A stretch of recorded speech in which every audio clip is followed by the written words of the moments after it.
स्वागत है आपका मेरे YouTube चैनल कॉमर्स क्लासिक में। तो बच्चों आज हम पढ़ने वाले हैं फाइनल अकाउंट्स का क्वेश्चन नंबर 22।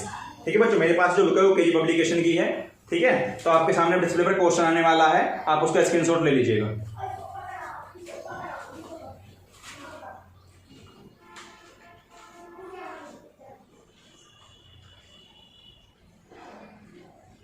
तो बच्चों आप सभी ने स्क्रीनशॉट ले लिया होगा।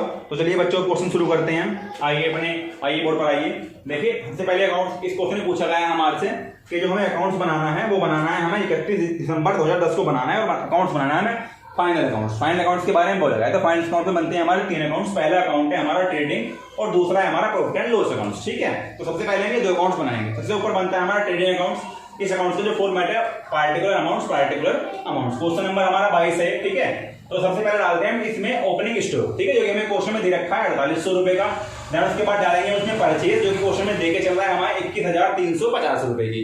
ठीक है, उसमें से माइनस करेंगे हम रिटर्न। तो जो रिटर्न है आपके बाद में हमें रिटर्न इनवर्ड और रिटर्न आउटवर्ड के नाम से दिया है। ठीक है, तो रिटर्न इनवर्ड का मतलब होता है सेल्स रिटर्न और रिटर्न आउटवर्ड का मतलब होता है परचेज रिटर्न। तो हम इसमें से रिटर्न आउटवर्ड माइनस कर देंगे। माइनस रिटर्न आउटवर्ड वो है हमारी 550 रुपए की और माइनस करेंगे इसमें से मशीन। तो मशीन हमने माइनस क्यों करी है? तो बच्चों मशीन हमने इसमें से माइनस करी है इसलिए कि एक मशीन खरीदी हमने, तो वो मशीन में ऐड होनी चाहिए थी। तो गलती से हमने क्या करा, वो परचेज में हमने डेबिट कर दिया। देखो इसमें लिखा हुआ है, क्या रखा है, वर्ष के दौरान 2000 रुपए की एक मशीन खरीदी, किंतु यह क्रिय खाते में डेबिट कर दिया। इसका मतलब क्या है कि इन्होंने परचेज में जोड़ दी गलती से। तो हम क्या करेंगे, परचेज में माइनस कर देंगे, क्योंकि परचेज में सिर्फ हम वही वस्तु जोड़ते हैं जो हम माल खरीदते हैं बेचने के लिए। तो मशीनरी तो हमारी एसेट्स है, तो इसलिए परचेज में से माइनस होगी। परचेज में से माइनस करेंगे हम माइनस मशीनरी 2000 रुपए और इन दोनों अमाउंट्स को इसमें से माइनस करेंगे। माइनस करने के बाद बाहर दिखा देंगे 18,800। उसके बाद हम दिखाएंगे बैलेंस शीट में। देखिए ये बैलेंस शीट में मशीनरी हमारी 5,000 रुपए की है, प्लस करेंगे इसमें न्यू मशीनरी परचेज प्लस करिए और बाहर दिखा दिया हमने 7,000 रुपए की। तो ये है हमारी मशीनरी का एस्टीमेट। ठीक है, अब आगे बढ़िए बच्चों। अब इसके बाद क्या करेंगे, दिखाएंगे 22 सेल्स, जो कि हमें क्वेश्चन में दिया है 48,000 रुपए की। माइनस करेंगे रिटर्न। अब रिटर्न इनवर्ड माइनस हो गई। ठीक है, क्योंकि रिटर्न इनवर्ड मतलब सेल्स रिटर्न।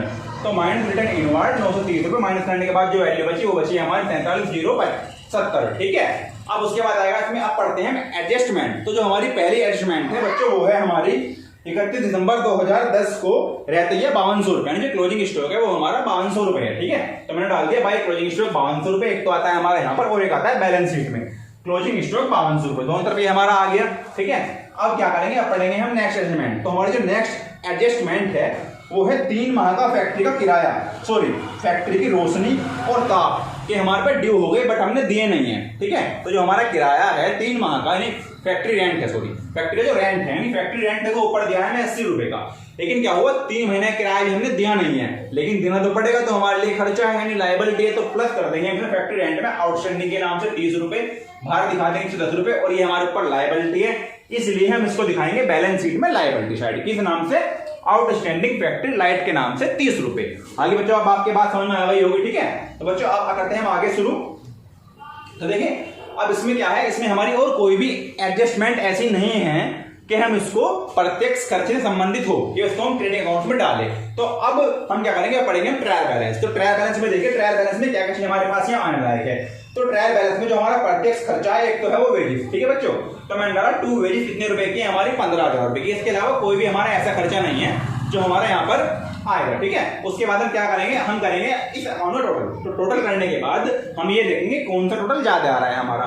तो हमने पाया कि हमारा जो डेबिट साइड टोटल है ना वो क्रेडिट साइड से कम आ रहा है। इसका मतलब क्रेडिट साइड टोटल हमारा ज्यादा आ रहा है, जो आ रहा है हमारा 52,270 रुपए। इसमें से माइनस करेंगे हम जो हमारा डेबिट साइड का टोटल है, उसे माइनस करने के बाद जो वैल्यू बचती है वो वैल्यू बचती है 13,560 रुपए, जिसको बोल देंगे हम टू ग्रोस प्रॉफिट। ठीक है, अब ये अकाउंट हमारा कंप्लीट हो चुका है। तो जो डिफरेंस आया उसे क्या बोलेंगे हम, ग्रोस प्रॉफिट। अगर यही डिफरेंस आता हमारा बाई की तरफ तो बोलते हैं ग्रोस लॉस। अब बनाते हैं प्रॉफिट एंड लॉस अकाउंट। तो अगर 2 में अंतर आ रहा है तो हम डालेंगे बाई में, और अगर बाई में डिफरेंस आता है तो हम डालेंगे 2 में। तो हमारे यहाँ 2 में डिफरेंस है तो डाल देंगे बाई में। बाई ग्रोस प्रॉफिट आया हमारा 13,560। अब सबसे पहले प्रॉफिट एंड लॉस अकाउंट बनाते वक्त हम पढ़ते हैं अपनी समायोजना यानी एडजस्टमेंट। तो जो हमारी पहली एडजस्टमेंट है वो है 31 दिसंबर 2010 को 5200 रुपए रहती है। हमारी एडजस्टमेंट ये हो गई, यहाँ भी आ गई और वहां भी आ गई।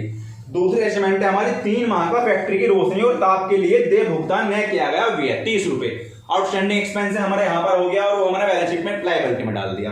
अब नेक्स्ट है हमारा फर्नीचर पर 5% हरास लगाइए, यानी डैप लगाने आपको फर्नीचर पर। तो फर्नीचर देखिए क्वेश्चन में फर्नीचर दे रखा है हमें 260 रुपए का। ठीक है। तो फर्नीचर पर डेप लगाइए। अब डेप ऑन फर्नीचर 260 गुना 5, जितने परसेंटेज हो उतने गुना में लिखेंगे, बटे हमें 100, क्योंकि परसेंटेज के बटे में हमेशा क्या आता है, हमारा 100 आता है। तो बटे 100 जो भी निकल के आया उसे लिख देंगे इक्वल टू 30 है। 13 रुपए हमारे निकल के आए, तो मैंने 13 रुपए यहाँ दिखा दिए डेप ऑन फर्नीचर के नाम से 13 रुपए, ठीक है। उसके बाद जो हमारी नेक्स्ट एडजस्टमेंट है वो है हमारी अतिरिक्त अप्राप्य ऋण 70 रुपए एप्लीकेट कीजिए, ठीक है। तो हमें अतिरिक्त ऋण जो निकालना है, ठीक है। तो इसके लिए हमें क्वेश्चन में कहीं ना कहीं ऊपर बैड डेप्ट दिया होगा, तो ऊपर बैड डेप्ट पढ़िए। तो बच्चों अब पढ़ते हैं हम नेक्स्ट एडजस्टमेंट। तो बच्चों हमारी जो नेक्स्ट एडजस्टमेंट है वो है अतिरिक्त अप्राप्त ऋण 70 रुपए एप्लीकेट कीजिए, यानी हमारा एडिशनल बैड डेप्ट है। तो इसके लिए हमें कहीं ना कहीं ऊपर बैड डेप्ट दिया होगा, ना दिया हो जब भी कोई दिक्कत नहीं, पहले आप ऊपर देखिए। तो ऊपर बैड डेप्ट दे रखा है हमें 250 रुपए का, आप इसमें प्लस कर देंगे एडिशनल के नाम से कितने रुपए, 70 रुपए, और आप बाहर दिखा देंगे 320 रुपए, ठीक है बच्चों। तो ये हमारा आ गया बैड डेप्ट के नाम से जोड़ा, आपने बाहर दिखा दिया। और दूसरी आएगा हमारा यहाँ पर, हम देखेंगे डेट हमारे पास कितने के हैं, 4570 रुपए के, हम माइनस कर देंगे बैड डेप्ट के नाम से 70 रुपए, तो जो हमारे अतिरिक्त वाले हैं, नीचे वाले यानी एडजस्टमेंट वाले। तो अब नेक्स्ट पढ़िए। नेक्स्ट कह रहा है संगठित ऋणों के लिए 300 रुपए आयोजन करना है। इसका मतलब अभी कुछ डेट हमारे ऐसे भी है जिन पर हमें शक भी है, तो उनके लिए भी हमें 300 रुपए और माइनस करने हैं। तो हम एक और चीज लिखेंगे, provision for bad dept, provision for bad डेप्ट 300 रुपए, क्योंकि हमें एक और प्रोविजन बनाना है भी जो उन डेटरों के लिए जिन पर हमें शक है, पैसे हमारा दे भी सकते हैं नहीं। तो एक तो हमारा यहाँ पर आ गया, दूसरा हम इसको डेटर में से इसको भी माइनस करेंगे, माइनस प्रोविजन फॉर बैड डेप्ट 300 रुपए। तो इन दोनों को माइनस करने के बाद वैल्यू बची मेरी 4200 रुपए, ठीक है। और यहाँ मैंने दिखा दिया 300 रुपए। उसके बाद क्या है हमारा, बोला है कि देनदारों पर छूट के लिए 5% आयोजन करना है, ठीक है। तो आयोजन करने के लिए क्या है, जो हमारे पास देनदार की वैल्यू बचती है, कितनी वैल्यू बच रही है, 4200 रुपए। अब उस 4200 को काटेंगे हम 2%, ठीक है। तो डिस्काउंट ऑन डेटा लिखा हमने 4200 गुना 2 बटे 100, 2% निकाला हमने। तो अब निकालेंगे हम 2% डिस्काउंट ऑन डेटा, कौन सी अमाउंट पर, जो हमारी अमाउंट 4570 में से बैड डेप्ट और प्रोविजन फॉर बैड डेप्ट हटाने के बाद बच रही है 4200 रुपए, उस पर निकाला हमने 2%, 4200 गुना 2 बटे 100। तो निकालने के बाद जो वैल्यू आती है वो आ रही है 84 यानी 84 रुपए। हम लिखेंगे डिस्काउंट 84 रुपए के लिए माइनस कर देंगे, बाहर दिखा देंगे इतने रुपए हमारे घटकर बचेंगे, यानी 4116 रुपए, ठीक है। अब बढ़ते हैं हम आगे। तो जो आगे एडजस्टमेंट है वो है हमारी वर्ष के दौरान 2000 रुपए की मशीनरी खरीदी और यह किसी खाते में डेबिट कर दी गई। तो ये तो मैंने आपको समझाई दी है कि मशीनरी खरीदी हमने, एक तो हमारी परचेज में माइनस होगी, ठीक है, इसलिए क्योंकि हमने मशीनरी जो खरीदी है वो हमने खरीदी है कैश में, और दूसरा जो मशीनरी है वो मशीनरी में ऐड होगी।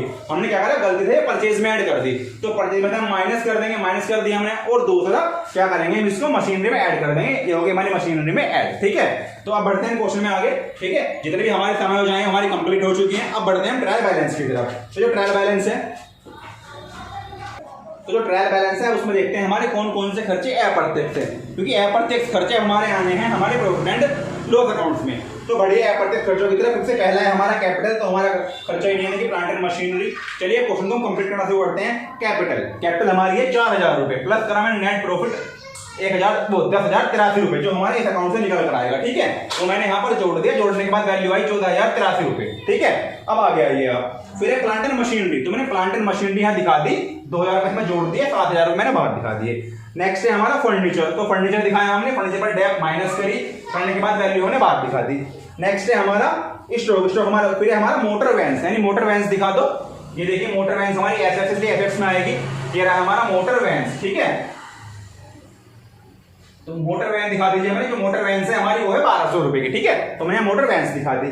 उसके बाद जो है हमारा कैश इन हैंड और कैसेट बैंक, तो मैंने दोनों दिखा दिए, कैश इन हैंड और cassette bank. Cash in hand है हमारा 40 रुपए, कैसेट बैंक है हमारा 650 रुपए का। हमारी एसेट्स है इसलिए बैलेंस शीट में आएगी। और इससे पहले हमारा है डेटर, तो डेटर मैंने आपको समझा दिया बच्चों। डेटर की एडजस्टमेंट बहुत ही तसल्ली से प्यार से समझना कि ये एडजस्टमेंट मोस्ट इंपोर्टेंट है।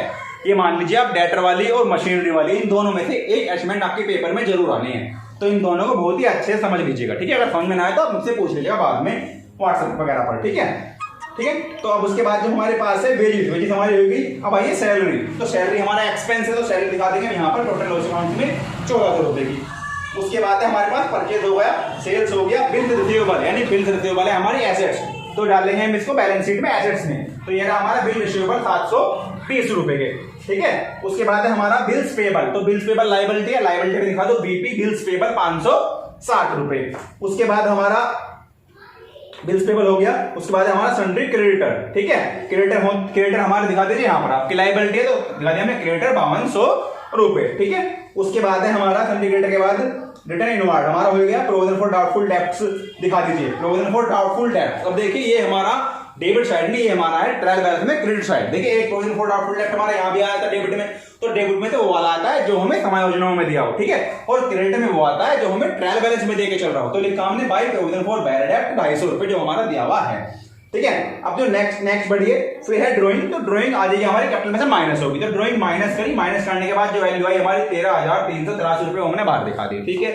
उसके बाद आता है हमारे पास रिटर्न आउटवर्ड हो गया रेंट। देखिए रेंट कितना रुपए हमने रेंट दिखा दिया, एक्सपेंस है हमारा 600 रुपए का हमने रेंट दिखा दिया, ठीक है,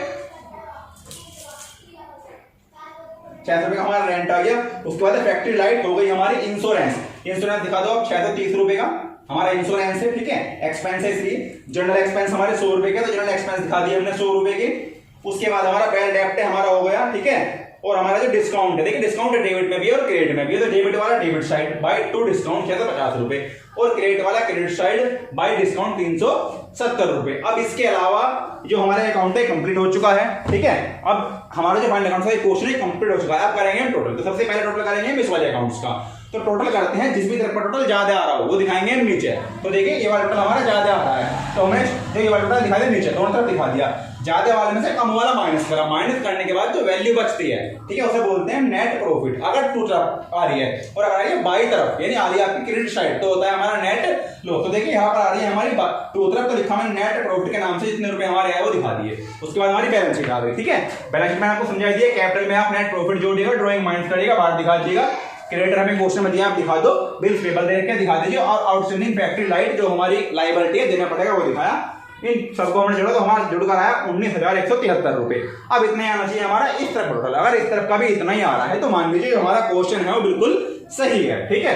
तो देखिए सबसे पहले फर्नीचर दिखाया हमने, डेट माइनस कर दी, क्रेडिटर दिखाया, बैड डेट माइनस करी, provision for bad debt minus करी, फिर डिस्काउंट माइनस करा, जो वैल्यू बची बाहर दिखा दी, फिर मशीनरी में जोड़ा, फिर बाहर दिखा दिया, फिर मोटर वैन दिखा दी जितने रुपए की है, उसके बाद कैश इन हैंड दिखाया हमने, कैश एट बैंक दिखाया, उसके बाद ब्याज दिखाया, उसके बाद क्लोजिंग स्टॉक दिखाया, ठीक है। अब इनका टोटल करिए, तो टोटल करने के बाद यहाँ का जो टोटल है वो आ रहा है 19,173। तो बच्चों देखिए दोनों ही साइड का टोटल हमारा सेम आ रहा है, जितने आ रहा है उतना ही वहां पर है, इसका मतलब हमारा जो क्वेश्चन है बिल्कुल सही है, ठीक है बच्चों। तो आप इसका स्क्रीनशॉट लीजिए। तो बच्चों आप सभी से स्क्रीनशॉट ले लिया होगा। तो बच्चों मैं आशा करता हूँ जो क्वेश्चन है आपके समझ में आया होगा, और बच्चों एग्जाम के लिए क्वेश्चन बहुत ही अच्छा है, इंपॉर्टेंट है, तो आप ध्यान से समझ लीजिएगा, इस वीडियो को पूरे देखना। और अगर बच्चों आपको मेरी वीडियो अच्छी लगी हो तो आप इस वीडियो को लाइक करें, सब्सक्राइब करें और शेयर करें। बच्चों देखिए आप थोड़ा सा मुझे भी सपोर्ट करिए ताकि मैं आपके लिए और भी अच्छी वीडियो बना सकूं, ठीक है। और आपको अगर किसी प्रकार की वीडियो में कोई दिक्कत है, समझ में नहीं आ रही है, तो आप उसके लिए मुझे मेरे व्हाट्सएप नंबर या मेल आईडी पर अपनी प्रॉब्लम शेयर कर सकते हैं, ताकि मैं आपको उसका अच्छे से सोल्यूशन समझा सकूं, ठीक है बच्चों।